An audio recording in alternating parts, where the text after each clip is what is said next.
बातमी गुजरातची आहे। गुजरात सरकारमध्ये राजकीय भूकंप होतोय। मुख्यमंत्री सोडून सगळ्याच मंत्र्यांनी राजीनामे दिलेले। तिथं ऐन दिवाळीच्या तोंडावर गुजरात मंत्रिमंडळात फेरबदल होत आहेत। आजच दुपारी नवीन मंत्र्यांचा शपथविधी सुद्धा होईल। मंत्रिमंडळ विस्तारात नव्या 10 चेहऱ्यांना संधी मिळण्याची शक्यता नाकारता येत नाही।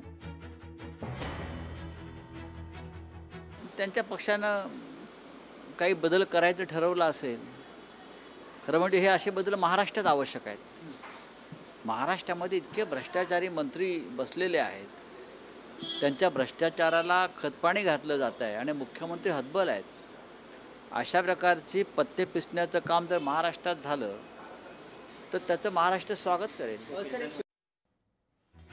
या सगळ्याविषयी अधिक माहिती घेतो आपले प्रतिनिधी चेतन ननावरे यांच्याकडून। चेतन, गुजरात मधली परिस्थिती महाराष्ट्रात व्हावी असं म्हणतायत राऊत, पण एकूणच गुजरातमध्ये ज्या काही घडामोडी घडतायत, महाराष्ट्र सुद्धा या सगळ्या घडामोडींवर अलर्ट होताना दिसतोय।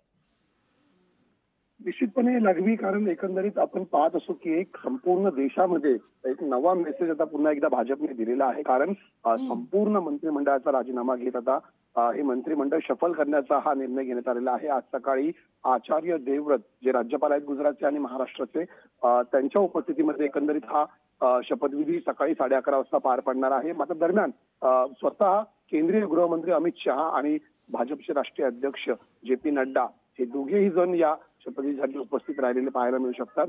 तिसरी महत्वाची गोष्ट म्हणजे जे राष्ट्रीय अध्यक्ष जे.पी. नड्डा आहे त्यांनी सुद्धा सर्व आमदारांची बैठक रात्री 8 वाजता बोलवलेली आहे। त्यानंतर 9:30 वाजता भूपेंद्र पटेल जे आहेत ते या संदर्भातील जी यादी आहे, कोणाला नेमकं कुठलं खातं जाईल ही राज्यपालांनी सादर केलेली पाहायला मिळू शकते।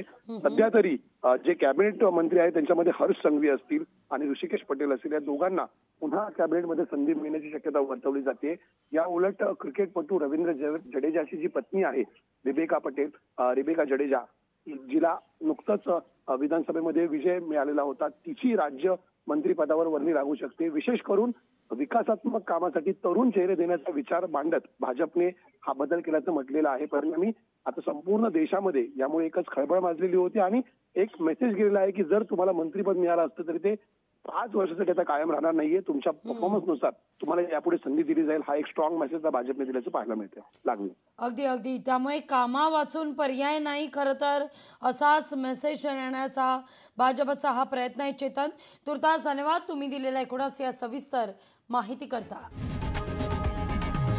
लोकशाही मराठी ऐका, पहा, जागरूक रहा।